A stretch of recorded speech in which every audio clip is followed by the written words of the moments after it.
Yo, what's up, fan base? It's your boy Blaze Hollow coming at you again with another What If. This time I'll be bringing you What If Izuku Had All for One, Part 5. But before I get into all that, I do want you all to know that we have a couple of new members joining us here at the Blessed Heroes, and I'll be releasing stories soon. So make sure when they show up that you give them some love. But with all that said, please start that intro.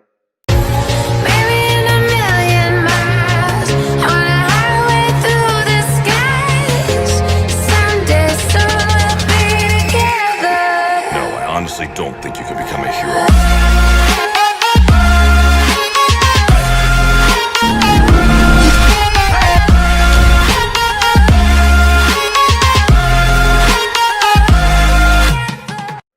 Okay, quick recap. Last time we left off, Izuku went to an underground fight club with his buddy Shinso. When they got into the fight club, they were escorted into the VIP room when they got to meet the villain known as Overhaul. They had their quick little conversation and decided that Izuku had to take part of the underground tournament in order to win back Shinso. So he ended up fighting a bunch of crazy psychos, and even actually getting to see Mina again, unsuspectingly, not knowing that she would be there. As soon as the tournament was reaching its climax against Izuku versus the Crimson King, a bunch of heroes and policemen stormed into the underground fight club, starting to arrest people. What truly got Izuku surprised is that his father was there and actually tried to kill him, but Endeavor stepped in the way and saved his life. But with the preview done, let's get into the actual story. As the argument between All Might and Endeavor was taking place, Izuku was on the floor completely drained as he looked out the corner of his eyes, seeing Overhaul being pulled into a hole in the ground that one of his subordinates made. But Overhaul quickly pulled out a phone from one of his pockets and slid it across the floor completely to Izuku. As he looks down at it, he noticed that a note on it saying that do not show this to anyone unless you completely trust them. Izuku then quickly nudged the phone into his pocket, making sure that no one saw it. When he goes back to looking at the heroes, he noticed that All Might was actually leaving. Endeavor actually gets down on one knee in front of Izuku, trying to make sure that he was okay, looking completely concerned. Just hang in there, the medical team is going to be here soon. After that, we'll be able to see what we can do about your living arrangement. Just at that moment, Eraserhead came running with the medical team right behind him. Sorry it took so long, it's complete madness out there with all the cops and villains running around. Endeavor just stepped back to let the medical team do their job. It's fine, but it seems like a lot of the heavy hitters got away, like Overhaul and his 8 precepts of death. I thought that All Might have finished him off, but I guess not. Eraserhead just shrugged his shoulders as he was just getting more exhausted, thinking that the Yakuza is still out there. So what are we going to do with the kid since his father decided to leave him? Endeavor just put his hand to his chin as he started to think about it. Well, I don't know if he'll accept it, but maybe you can come live with me. My family is well equipped with dealing with situations like this. Plus, he seems to need people that can support him, or else we'll be dealing with a future threat. Eraserhead then pulls Endeavor to the side where no one can hear them. Are you sure you want to do that? Don't you already have 4 kids at home, plus your wife's dealing with a couple of medical issues? Endeavor just smiles as he pats Eraserhead right on the back in a playful way. That's exactly my point. I have children, so they'll be able to help me. Plus, I have a boy his age, so they'll practically be like brothers. As for my wife's situation, she's just dealing with a change of the seasons. She has a lot of allergies, but luckily the doctor was finally able to find proper medication for her. You should come by the house sometime. I'll introduce you to the entire family. Eraserhead just has a deep sigh. Alright, if you're so determined, I'll talk to my friends up in high places to see if we can get the proper paperwork filled out as soon as possible, but only if the child has agreed to it. Endeavor just thinks how cruel All Might is for leaving his son the way he did. I don't know if he'll agree to it. He probably hates heroes after tonight, but I'll try talking to him. After a few minutes, the medical team comes up to Eraserhead and Endeavor, looking kinda concerned as they explain that Izuku has lost a lot of blood and is under heavy fatigue. They will be transferring him to the nearby hospital to get better medical help, as he asks Endeavor if they could actually speak to a parent or guardian. Endeavor just puts his hand on the medical professional's shoulder. Just transport the boy. If there's any issues, I'll take responsibility. I will also let you know if we can get a hold of a parent or guardian. The medic nods in agreement and went back to his group and got Izuku on a gurney and transported him into the ambulance. Endeavor stayed behind for a little bit to try to help capture some small villains that were still lingering around. While in the back of the mind he was thinking how he's going to handle the situation with Izuku when Eraserhead decided to tap him on the shoulder and get him out of his thoughts. Everything's wrapped up here, why don't you start heading to the hospital so you can talk to the kid? Endeavor starts to look a little bit glum, like he didn't want to go, or he wasn't ready. Trust me, I know you guys could have handled this without me, I just don't know what I'm going to say. Like, what do you tell a kid who just had his father try to kill him and now the number 2 hero is trying to adopt him? Eraserhead ahead pulled out some eye drops as he poured them into his eyes, trying to get his sight back. Listen, I know it's going to be difficult trying to talk to a kid in his situation, but he needs someone there for him right now, and you decided to take up the mantle. So just go to the hospital and see what happens. The worst thing he tells you that he doesn't want you to adopt him, and we just put him into a different foster home. Endeavor just nods his head as he gets ready to leave. Alrighty then I'm heading out. I'll see you later. It takes Endeavor at least an hour to get to the hospital because he has to explain to police officers why he's leaving and having to deal with traffic. But once he gets to the hospital, he hears a loud roaring sound as the windows break open. He then rushes out of his car and gets inside the hospital, only to hear a distorted voice. Shinso, Mina, where are you? The voice sounded concerned as it continued to echo throughout the hallways. Endeavor was confused as he ran to find the source of the voice, but what he found was something completely horrific. What the hell is that thing?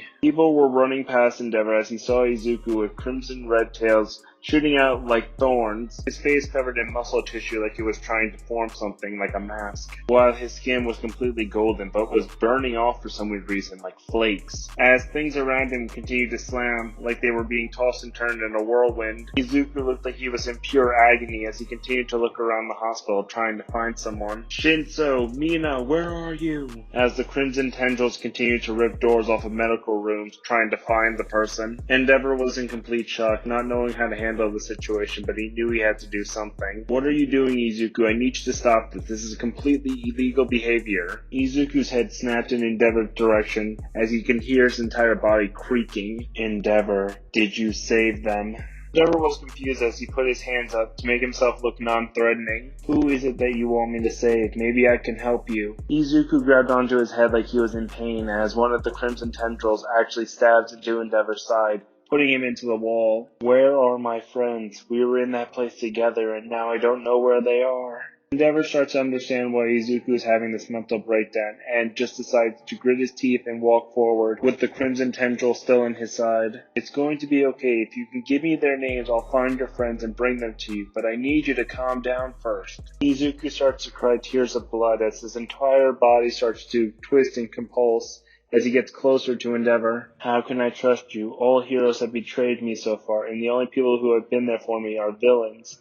The pain and sorrow of being alone is just so hard to deal with. Endeavor truly felt bad for Izuku, and as soon as they got within arm's reach of each other, he grabbed a hold of the boy and just gave him a hug. It's going to be okay, because you don't have to be a villain.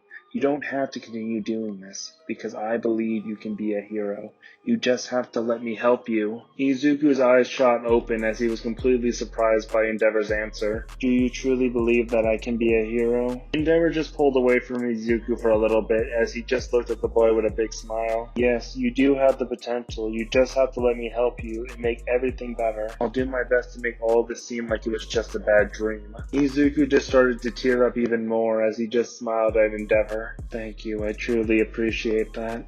Izuku then passes out as all the tendrils start to disappear and his body changes back to normal. It's like the creature just disappeared in thin air, leaving nothing but an innocent child. Endeavor then just picks up Izuku and carrying him, seeing that his clothes were completely torn. Endeavor starts thinking that he needs to find a doctor, but realizes that probably no one wants to operate on Izuku, worrying that he might transform back. He decides to walk towards the front of the hospital, but then he notices a bunch of police coming in, wondering what was going on. Endeavor just holds on to Izuku even tighter, making sure that no one would try to take him from him. It was just a quirk malfunction. The kid was underneath a lot of heavy stress and pain, which caused all of his powers to activate, overriding his thought process. I want you to write this as an accident in the police reports. If you have any issues with that with your superiors, contact my office. The police officers just nod in agreement as they take the note and radio over to everybody to let them know to move out and to help any civilians that need help. Endeavor just hurries over to his car, wanting to get Izuku out of here, placing the child in the back seat as he got into the driver's seat, making sure to hurry home.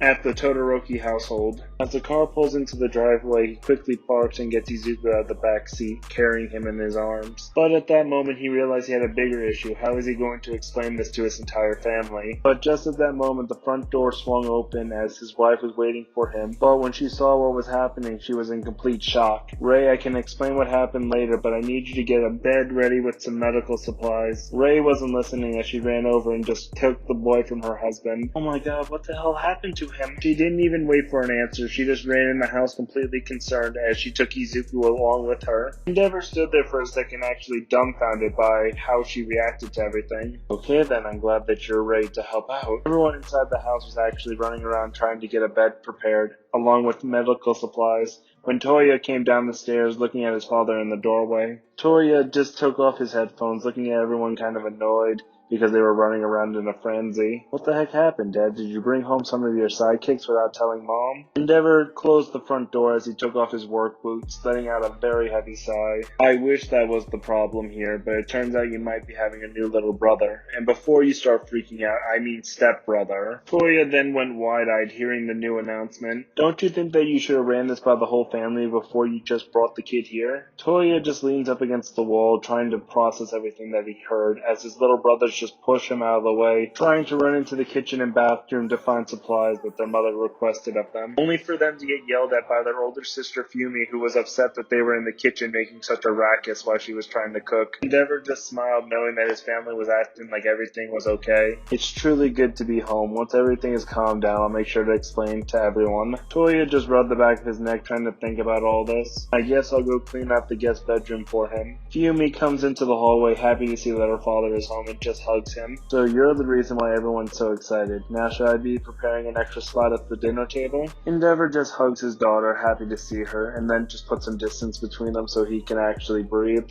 Yeah, you'll be having a new little brother running around the house from now on. I don't know if he'll be up for dinner, but if you don't mind, please make him something. Fumi just gets all excited. Really? I have a new little brother? How old is he? Endeavor kindly walks past Fumi, trying to find the room where they took Izuku. He's 10 years old, same age as Shoto. Fumi just followed her father, wondering why he was looking around. Is something wrong? Is my new little brother shy or something? Endeavor finally stopped in his tracks as he opened the door, seeing his wife bandaging up Izuku. No, he's critically hurt, but I can't let him stay in a hospital for what happened with him. Plus he has trust issues since he was almost killed by his original father. Toya and Fumi were both in shock hearing that entire statement as they rushed in to help their mother bandage up Izuku. But standing right behind Endeavor was little Shoto, walking up to his father and grabbing onto his pants leg. Is he going to be okay? He looks terrible. Endeavor smiled at his small son as he placed his hand on top of his head.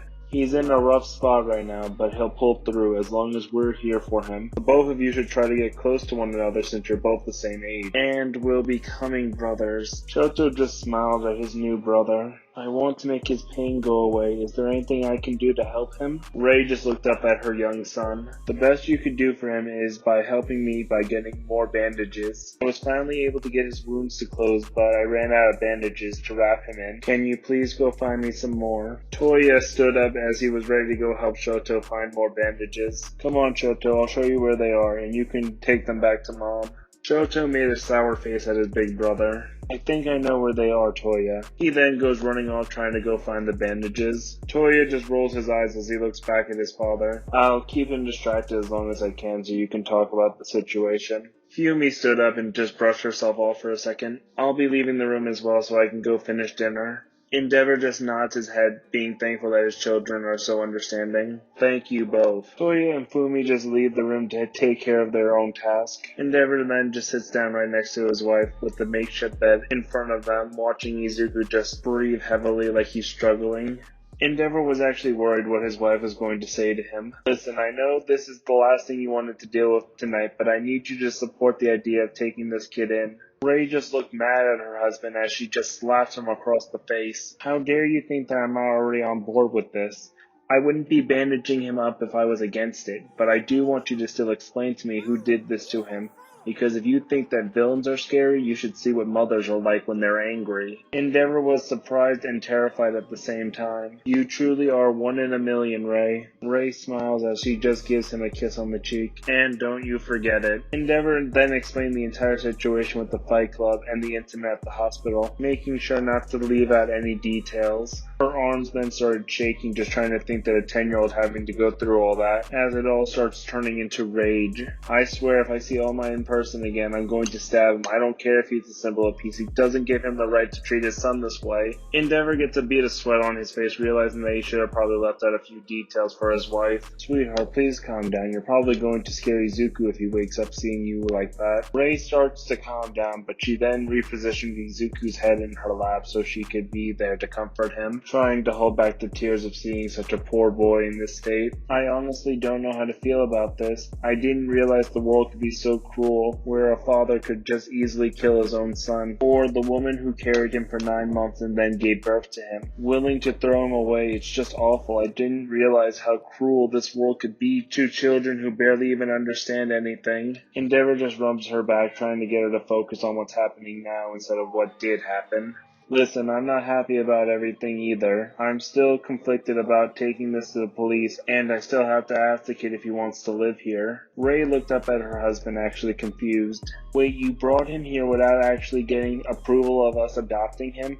Doesn't that actually count as us kidnapping him? Endeavor thought about it for a second. No, I wouldn't say this is kidnapping because I don't feel like the parents are going to go to the police station and fill out a missing person report. And if anybody came knocking, I would hand over Izuku, but I would keep a close eye on those people. Rei just puts her hand to her forehead, getting a headache with all the rush of emotions that she's been dealing with. I really wish you would think these things through more. I love you, but you really can be simple-minded sometimes. Endeavor just smiles at his wife. But it's because of my simple-mindedness that you fell in love with me. Before they could finish this conversation, they both heard a coughing noise as they turned to look at the doorframe to see Toya, Shoto, and Fumi. Shoto just ran past his two older siblings, not really understanding the situation, and hands his mother the bandages. I was able to find them, but the only reason I took so long is because Big Brother kept on putting them on a higher shelf, so I had to keep on finding ways to get up to them. Rei just smiles as she pats Shoto on the head. Well, you did great. I'm glad that you never gave up, because you were able to now help out your little brother's recovery even more. But this is where I'm going to leave it off, guys. I hope you leave a comment down below. And I also still want to see more ideas for quirks from all of you, or maybe even story ideas. I also do want to apologize for taking so long to get this part out. It's been difficult with school, and plus things have been going on at home. But with all that said, I'm out, guys. Peace.